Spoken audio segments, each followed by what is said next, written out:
Good morning to all my students. Welcome back to Creative Convent e-learning classes. Yesterday we discussed about the male reproductive organ. Today we are going to discuss about female reproductive organ. This is today's topic. So, female reproductive organ consists of the following part. First is ovary, second is oviduct, and third is uterus, fourth is cervix, and fifth is vagina. So, when we talk about the female reproductive organ, तो female reproductive organ की जब हम बात करें तो ये सारे जो पार्ट हैं वो फीमेल रिप्रोडक्टिव ऑर्गन में हेल्प करते हैं. एक एक पार्ट को लेके हम डिस्कस करेंगे उसके बारे में. So first of all you see the female reproductive organ situated in the pelvis region, and so first we are going to discuss about the ovary. This is a primary sex organ. Primary sex organ क्यों बोला गया ovary को? Because जो ovary है वो oogenesis की process में help करती है, यानी कि ओवम का जो फॉर्मेशन होता है वो कहाँ पे होता है? ओवरी के अंदर. ओवरी दोनों साइड में यानी कि वन पेयर ओवरी पाई जाती है और ये यूट्रस की बॉल से और आपका जो भी पेल्विस रीजन है उससे एक लिगामेंट के थ्रू अटैच रहती है. ये एक पेयर आपको जैसा कि ओवरी का दिखाई दे रहा है. इसकी जो डायमीटर होता है ओवरी का वो 2 to 4 सेंटीमीटर. और ओवरी के फंक्शन की जब हम बात करें तो ये ओवेरियन हार्मोन को सिक्रीट करता है और ओवुलेशन में हेल्प करती है. After that when we talk about the oviduct and fallopian tube, यानी कि जो आपकी ये दिखाई दे रही है ट्यूब लाइक स्ट्रक्चर, इधर भी ये ट्यूब लाइक स्ट्रक्चर दिखाई दे रहा है, इससे हम क्या बोलते हैं? फैलोपियन ट्यूब और ओविडक्ट. दोनों को दो नाम है इसके, ओविडक्ट और fallopian tube. And fallopian tube consist 3 part. This region is called isthmus and this swollen portion is called ampulla and last portion is called infundibula, and this is a finger like structure is called fimbri. What is the function of fimbri? Fimbri is a finger like structure. Actually जो fimbriae है वो जो भी ovum release किया जाता है ovary के through, उसको कैप्चर करने का काम यानी कि उसको रिसीव करने का काम किसके थ्रू होता है? फिम्बरी के थ्रू.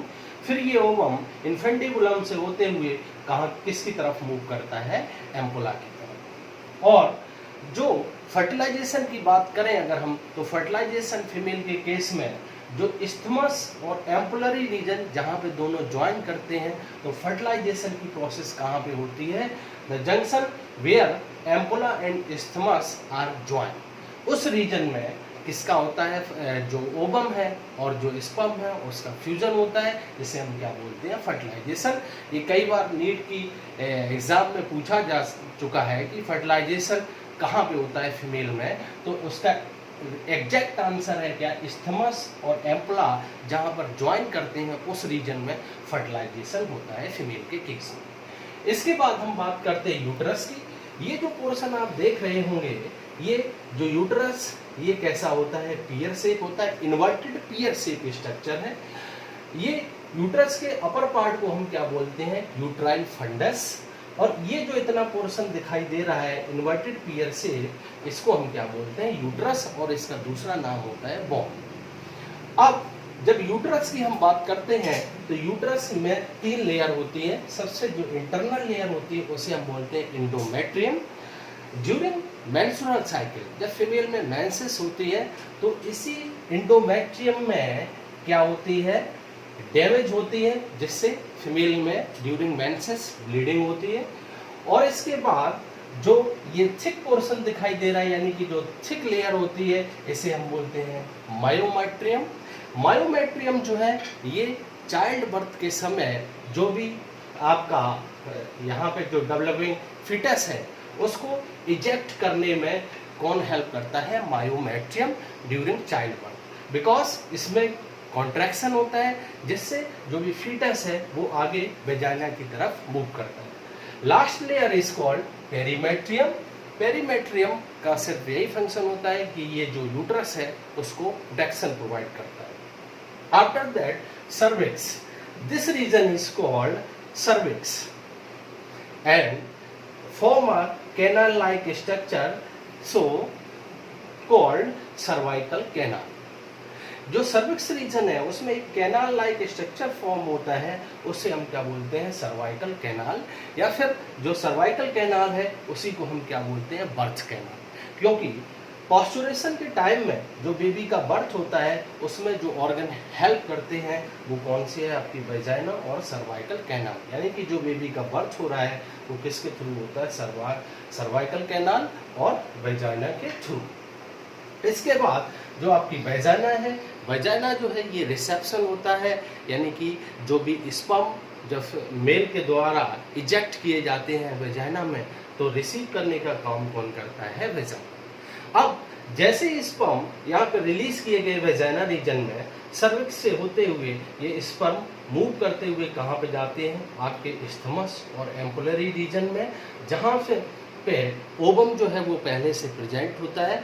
और जो फर्टिलाइजेशन की प्रोसेस होती है फीमेल रिप्रोडक्टिव ऑर्गन में वो कहाँ पे होती है, जहाँ पर आपका स्थमस और एम्पुला रीजन ज्वाइन करता है। सो ये आपका था फीमेल रिप्रोडक्टिव ऑर्गन। जितने भी और इसके बारे में कैसे गैमेटोजेनेसिस की प्रोसेस होती है तो नेक्स्ट वीडियो में हम बताएंगे कि मेल में स्पर्म का फॉर्मेशन कैसे होता है, स्पर्मेटोजेनेसिस की प्रोसेस कैसे होती है और स्पर्म का स्ट्रक्चर कैसे होता है, उसकी प्रॉपर्टी क्या होती है, कैसे वो मूव करता है फीमेल जेनिटल ट्रैक्ट में। और फिर इसके बाद हम oogenesis की प्रोसेस को डिस्कस करेंगे नेक्स्ट वीडियो में, कैसे ओवम जो है उनका फॉर्मेशन होता है फीमेल के अंदर ओवरी के थ्रू, और जो इम्पॉर्टेंट सेक्स हार्मोन हैं उनके बारे में भी डिस्कस करेंगे। Thank you so much for watching my video. Good morning student, today I will teach you chapter 3 human reproduction. So human reproduction completed in following events. So first process is gametogenesis. It means formation of gamete.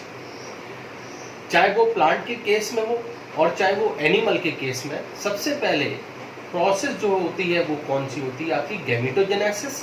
It's means formation of gamete. Gamete का formation होता है चाहे वो plant हो और चाहे वो animal हो। Second process is transfer of gamete. जो गैमीट का फॉर्मेशन हुआ है मेल या फिर फीमेल में, उसका ट्रांसफर कैसे होगा, जिसको हम ह्यूमन रिप्रोडक्शन में इंसेमिनेशन भी बोलते हैं। Third process is fertilisation. Fertilisation it's means fusion of male and female gamete. Fertilisation की प्रोसेस में जो मेल और फीमेल गैमीट है उनका फ्यूजन होता है। जैसा कि आप लोग जानते हैं कि गैमीट हमेशा कैसे होते हैं, एन इन नंबर होते हैं और वो एक दूसरे से फ्यूज होकर क्या बनाते हैं, जाइगोट बनाते हैं। Fourth process is implantation. It means कि जब जाइगोट बन गया, यानी कि जब जाइगोट 2n बन गया, इसके बाद जाइगोट जो है वो मूव करता है और यूट्रस की जो इंटरनल वॉल होती है दैट्स कॉल्ड यूट्राइन, उस यूट्राइन से अटैच हो जाता है। इस प्रोसेस को हम क्या बोलते हैं, इम्प्लांटेशन। यहाँ पे एक सबसे इम्पोर्टेंट जो चीज है लर्न करने वाली वो क्या है कि जो आपकी जाइगोट में जब डिवीजन होता है और डिवीजन होने के बाद जो उसकी ब्लास्टुला स्टेज है, ब्लास्टुला स्टेज हमेशा यूट्राइन वॉल से अटैच होती है। Fourth point, gestation. व्हेन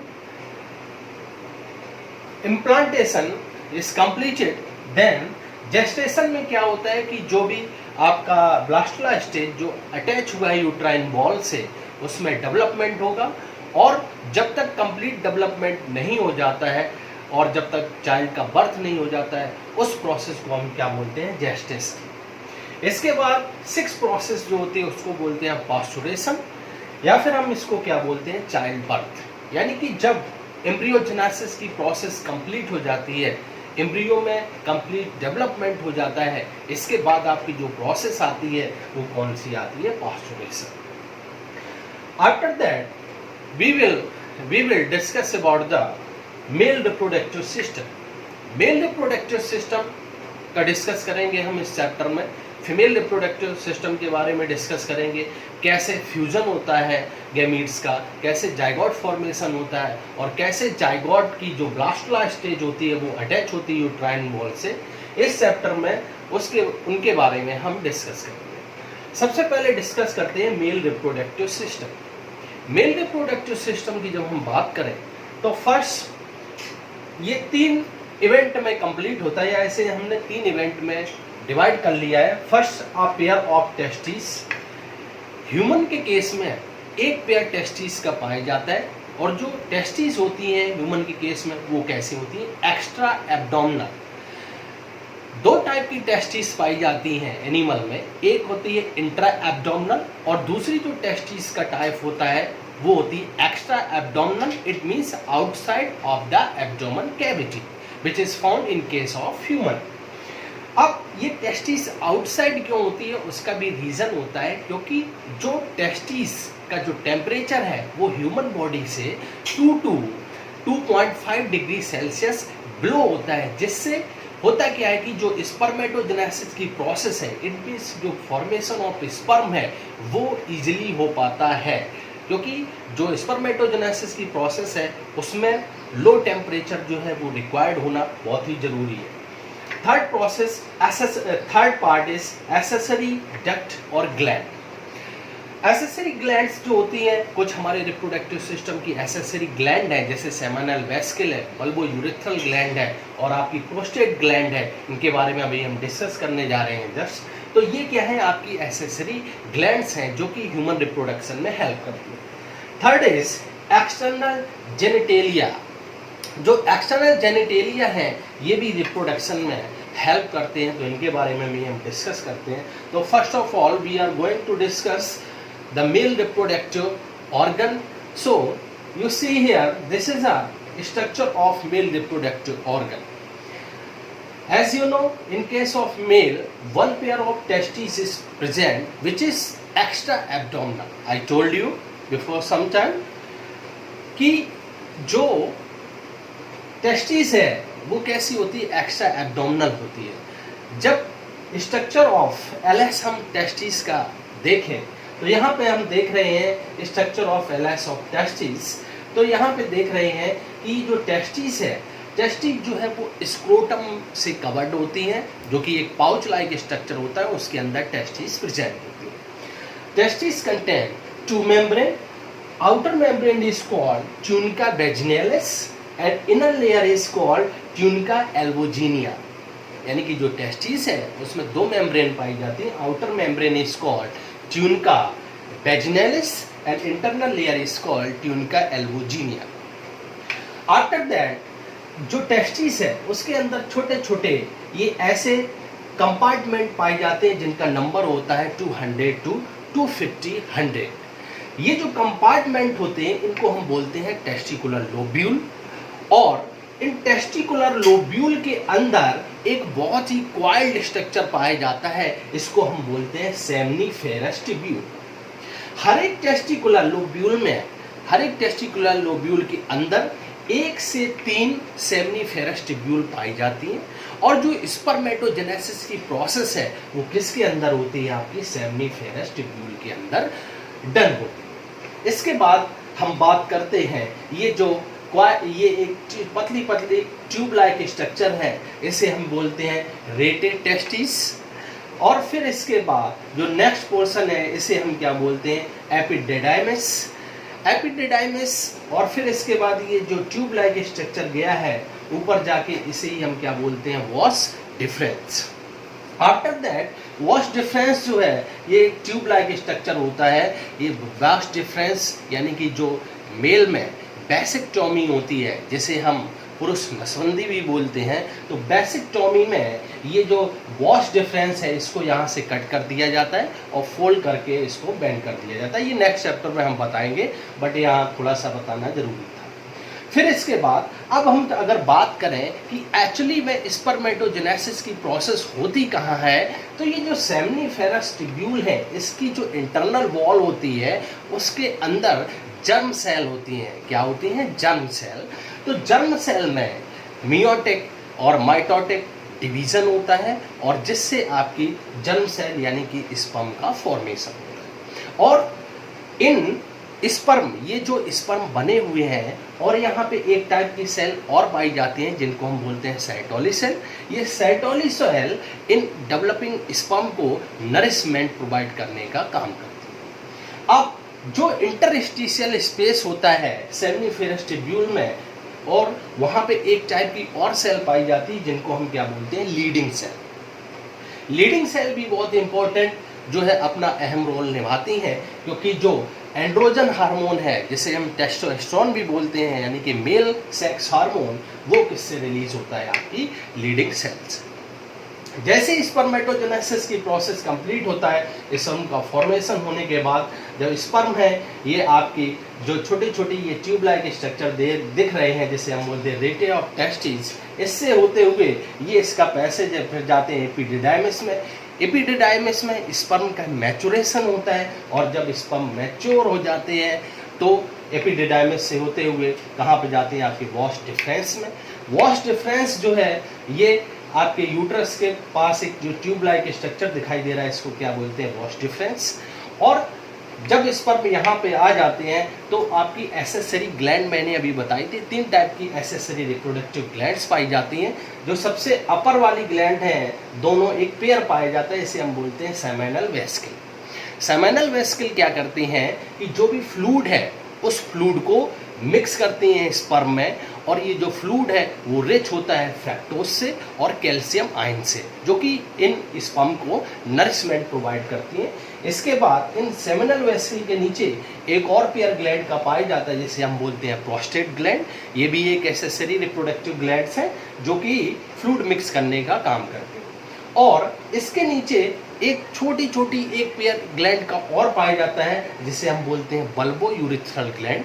ये बल्बो यूरिथ्रल ग्लैंड क्या करती हैं कि जो भी आपका ये ट्रैक है, ये जो यूरेथ्रा है इसका ट्रैक है, इसको एल्कलाइन करने का काम करती हैं। बिकॉज मेल के केस में जो यूरिन का पैसेज है, ये ऊपर आप देख रहे होंगे, ये क्या है, यूरिनरी ब्लैडर। तो यूरिन का पैसेज और जो आपका सीमन का पैसेज है वो सेम होता है। और यूरिन कैसी होती है, एसिडिक इन नेचर होती है। वहीं पे जो अगर एसिडिक इन नेचर होगी तो स्पर्म क्या हो जाएगी, उनकी डेथ हो जाएगी। इसलिए जो बल्बो यूरेथ्रल ग्लैंड है ये इस पैसेज को एल्कलाइन करती है। फाइनली ये जो आप देख रहे होंगे ये स्ट्रक्चर, इसको हम क्या बोलते हैं, ग्लैंड्स ऑफ पेनिस। और इसके अंदर, इसके बाहर की तरफ एक फोल्डेड स्किन पाई जाती है जिसको हम क्या बोलते हैं, फोर स्किन। और फाइनली ये यूरेथ्रा जो है एक आउटसाइड ओपनिंग से कनेक्ट होता है जिसको हम बोलते हैं यूरेथ्रल नेटस। यहाँ से ये सीमन कहाँ पे आ जाता है, बाहर की तरफ। ये जो है, ये जो स्ट्रक्चर आप देख रहे हैं यानी कि ह्यूमन पीनिस जो होता है वो क्या है, आपकी एक्सटर्नल जेनेटेलिया में काम करती है। तो आज ये हमने आपको बताया मेल रिप्रोडक्टिव ऑर्गन के बारे में, और जो भी इससे रिलेटेड किसी की क्वेरी हो तो उसे आप पूछ सकते हैं। Thank you so much.